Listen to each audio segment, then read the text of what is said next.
말씀 보시겠습니다. 오늘 함께 보실 말씀은 사무엘하 4장 1절에서 12절까지의 말씀입니다.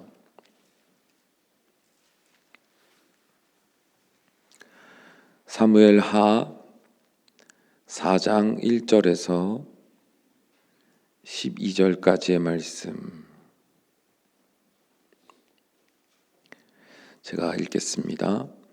사울의 아들 이스보셋은 아브넬이 헤브론에서 죽었다 함을 듣고 손에 맥이 풀렸고 온 이스라엘이 놀라니라. 사울의 아들 이스보셋에게 군 지휘관 두 사람이 있으니 한 사람의 이름은 바하나요 한 사람의 이름은 레갑이라. 베냐민 족속 부에롯 사람 림몬의 아들들이더라. 부에롯도 베냐민 지파에 속하였으니 일찍이 부에롯 사람들이 깃다임으로 도망하여 오늘까지 거기에 우거함이더라. 사울의 아들 요나단에게 다리 저는 아들이 하나 있었으니 이름은 무비보셋이라. 전에 사울과 요나단이 죽은 소식이 이스라엘에서 올 때에 그의 나이가 5살이었는데 그 유모가 안고 도망할 때 급히 도망하다가 아이가 떨어져 절게 되었더라. 부에롯 사람 림몬의 아들 레갑과 바하나가 길을 떠나 볕이 쬐을 때쯤에 이스보셋의 집에 이르니 마침 그가 침상에서 낮잠을 자는지라. 레갑과 그의 형제 바하나가 밀을 가지러 온 채하고 집 가운데로 들어가서 그의 배를 찌르고 도망하였더라. 그들이 집에 들어가니 이스보셋이 침실에서 침상 위에 누워 있는지라. 그를 쳐 죽이고 목을 베어 그의 머리를 가지고 밤새도록 아라바 길로 가 헤브론에 이르러 다윗 왕에게 이스보셋의 머리를 드리며 아뢰되 왕의 생명을 해하려 하던 원수 사울의 아들 이스보셋의 머리가 여기 있나이다. 여호와께서 오늘 우리 주 대신 왕의 원수를 사울과 그의 자손에게 갚으셨나이다 하니 다윗이 부에롯 사람 림몬의 아들 레갑과 그의 형제 바하나에게 대답하여 그들에게 이르되 내 생명을 여러 환난 가운데서 건지신 여호와께서 살아계심을 두고 맹세하노니 전에 사람이 내게 알리기를 보라 사울이 죽었다 하며 그가 좋은 소식을 전하는 줄로 생각하였어도 내가 그를 잡아 시글락에서 죽여서 그것을 그 소식을 전한 갚음으로 삼았거든. 하물며 악인이 의인을 그의 침상 위에서 죽인 것이겠느냐. 그런즉 내가 악인의 피 흘린 죄를 너희에게 갚아서 너희를 이 땅에서 없이 하지 아니하겠느냐 하고 청년들에게 명령하매 곧 그들을 죽이고 수족을 베어 헤브론 못가에 매달고 이스보셋의 머리를 가져다가 헤브론에서 아브넬의 무덤에 매장하였더라. 아멘. 여러분은 어떤 사람들과 깊은 신뢰 관계를 맺으며 살게 되는 것 같으십니까? 여러 가지로 말할 수 있겠지만 아마도 우리는 믿을 만한 사람이라고 대답할 것입니다. 아무리 아름다운 외모를 가지고 있고 대단한 명예가 있으며 돈이 많다 하더라도 겉과 속이 다른 사람들과는 깊은 신뢰의 관계를 맺을 수 없다고 우리는 확실하게 말할 수 있을 것입니다. 그러므로 우리는 언제든 진실되게 이야기를 나눌 수 있고 서로를 믿을 수 있는 사람, 우리는 그런 사람들과 오랜 세월 친밀한 관계를 유지하며 우정을 나눌 수 있습니다.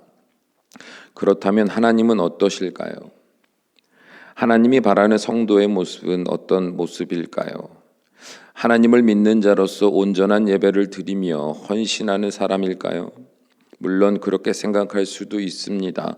왜냐하면 그런 삶을 사는 성도들이 보여주는 모습은 인간적으로 볼 때 무엇 하나 흠잡을 것이 없다고 생각될 수 있기 때문입니다.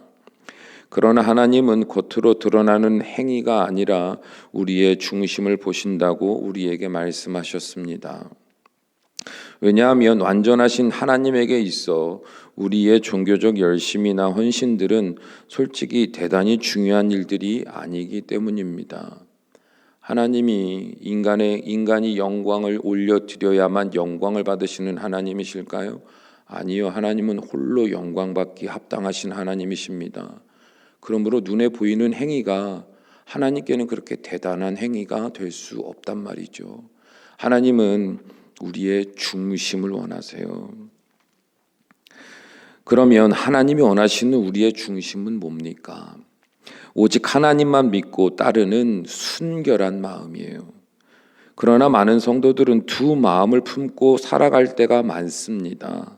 한쪽 발은 세상에 두고 한쪽 발은 하나님께 두며 적당히 나에게 유리한 신앙생활을 스스로 만들어내며 살아갑니다. 예를 들어 경제적인 문제가 있는 두 사람이 있습니다. 그래서 두 사람은 오직 하나님만 의지하며 열심으로 그 도우심을 구합니다. 겉으로 드러나는 모습은 동일하겠지요. 그런데 그 마음이 다를 수 있어요. 한 사람은 하나님께 열심히 예배하고 봉사하면 하나님이 이를 기뻐 받으시고 자신의 경제적인 문제를 해결해 주실 것이라고 믿고 있습니다. 그러면 이 마음은 하나님이 보실 때 어떤 마음입니까? 네, 두 마음을 품은 마음이에요. 하나님을 믿는 자처럼 보이지만 결국 그 마음이 바라는 핵심은 뭐예요? 네, 돈입니다. 곧 이 사람은 하나님을 믿되 돈을 얻기 위해서 믿는 두 마음을 가진 자인 것입니다. 그리고 하나님은 이런 사람들에게 이렇게 말씀하셨죠. 마태복음 6장 24절 한 사람이 두 주인을 섬기지 못할 것이니 혹 이를 미워하고 저를 사랑하거나 혹 이를 중히 여기고 저를 경히 여김이라 너희가 하나님과 재물을 겸하여 섬기지 못하느니라. 다른 한 사람 또한 가난한 중에 하나님께 열심히 예배하고 봉사하며 살아갔습니다. 하나님께 물질적인 필요도 물론 아랬어요. 그러나 그는 이전 사람과는 다르게 나의 형편이 부족하더라도 이를 핑계 삼아 하나님을 떠나고 싶지 않았습니다. 오히려 이럴 때일수록 더욱 마음을 지켜 나를 구원하신 하나님 앞에 온전한 예배자로 온전한 사명자로 살아가기를 간절히 사모하며 하나님의 성전에 나아갔습니다. 마음이 무너지지 않도록 그 믿음이 무너지지 않도록 오히려 하나님께 도우심을 구했어요. 하나님은 이런 사람들에게 이렇게 말씀하시죠. 마태복음 6장 31절에서 33절 그러므로 염려하여 이르기를 무엇을 먹을까 무엇을 마실까 무엇을 입을까 하지 말라. 이는 다 이방인들이 구하는 것이니라.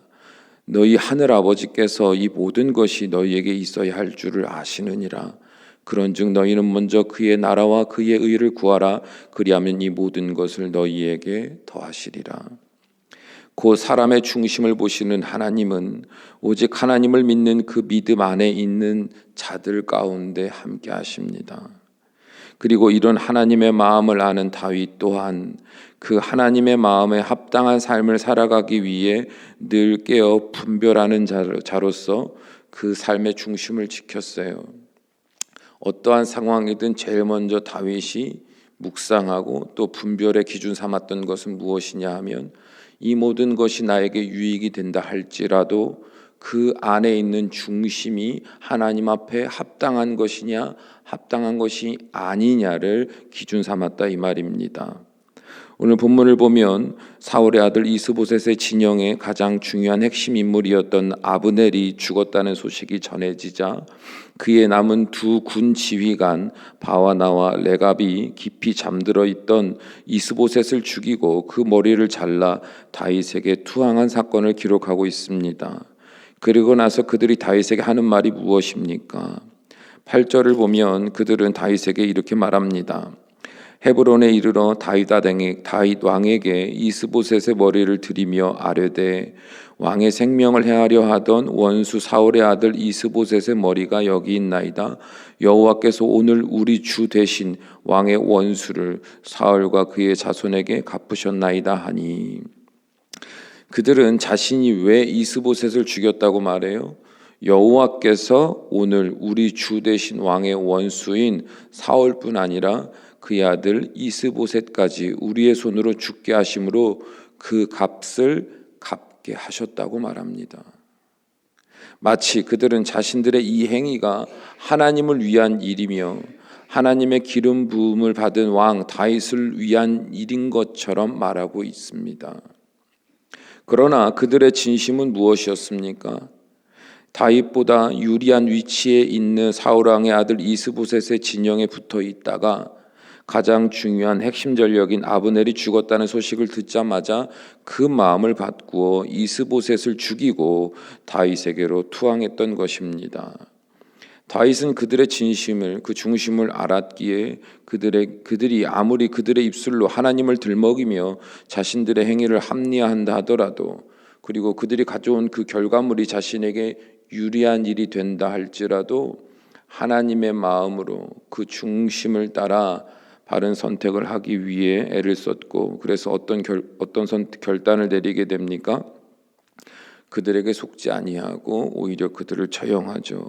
왜냐하면 그들이 진실로 하나님을 믿는 자들이었다면 결코 자신들의 유익을 위해 이스보셋을 암살하지 않았을 것임을 알고 있었기 때문입니다. 사랑하는 여러분, 하나님은 우리의 중심을 아십니다. 우리가 어떤 신앙의 행위를 보인다 하더라도 하나님은 그 행위들의 중심인 우리의 마음을 감찰하십니다. 우리가 아무리 입술로 하나님을 찬양하고 하나님을 주님이라 고백해도 우리의 마음이 하나님을 향한 순결한 마음이 아니라 나의 유익을 위한 목적에서 비롯된 두 마음이라면 그 마음을 받으시기는커녕 하나님의 말씀을 통하여 우리의 마음을 회개하게 하실 겁니다. 복음의 능력 중에 가장 중요한 능력은 바로 여기에 있어요. 우리의 마음을 분별하게 하시는 것. 우리가 어떠한 행위를 하고 어떠한 기도를 하고 어떠한 열심을 드린다 하더라도 우리의 마음에 어떤 마음을 품고 살아가느냐 하나님은 다 아신단 말이죠. 제가 이 자리에 서서 말씀을 전할 때에도, 제가 목회를 함에 있어서도 그냥 앞에 섰다 그래서 하나님이 다 받으시는 삶이라고 생각하지 않아요. 하루하루 말씀을 전하고 주의 성전에 있을 때 제 마음에 두 마음이 있다면 제가 전하는 말씀이 어떤 능력이 있겠습니까? 우리의 삶도 마찬가지입니다. 성도로서 살아갈 때, 하나님 앞에 살아갈 때 우리의 마음이 어떤 마음인가 하나님은 늘 주의 말씀을 통해서 점검하게 하세요. 하나님의 사랑을 받은 자가 미워하는 자 되고 하나님의 용서를 받은 자가 용서치 아니하는 자로 살아갈 때 복음의 능력은 절대 흘러갈 수 없습니다. 왜냐하면 십자가는 용서와 사랑이 전부이기 때문이에요. 그래서 하나님은 우리에게 놀라운 은혜를 주시기 위해서는 먼저 우리의 마음에 그 은혜의 통로를 막아서고 있는 우리의 죄, 그럼에도 불구하고 감추고 있고 모른 척하고 있고 아닌 척하고 있는 그 죄를 우리 스스로 인정하길 원하시고 그것을 회개하며 정결케 되기를 원하십니다. 그럴 때 하나님은 그 마음을, 그 순종하는 그 마음을 받으시고 그들의 삶에 온전한 일을 이루어 가실 겁니다. 또한 우리의 삶에 있어서도 눈앞에 보이는 좋은 일이 있다 할지라도 그것이 하나님이 보실 때 그 중심이 거룩한 것인가 거룩하지 않은 것인가 우리는 분별할 줄 알아야 합니다. 그래서 당장 유익이 된다 하여 덥석 손으로 잡을 것이 아니라 하나님이 보실 때 이것이 어떠한 것일까? 삶을 살아갈 때 사소한 것에 있어서도 하나님이 보실 때 합당한 선택을 하기 위해 애쓰는 우리가 되어야 합니다. 오늘 하루를 살아가는 여러분의 삶 가운데 그 정직하며 정결한 중심이 하나님 앞에 기도 가운데 온전히 드려져 하나님께서 그 심령 안에 역사하시는 은혜가 무엇인가 경험되는 복된 한 날 되시기를 주님의 이름으로 축원합니다. 기도하시겠습니다. 사랑과 은혜가 충만하신 우리 아버지 하나님, 하나님은 우리의 중심을 아십니다. 그러므로 누가 하나님 앞에 설 때 감히 우상 섬기듯 설 수 있겠습니까?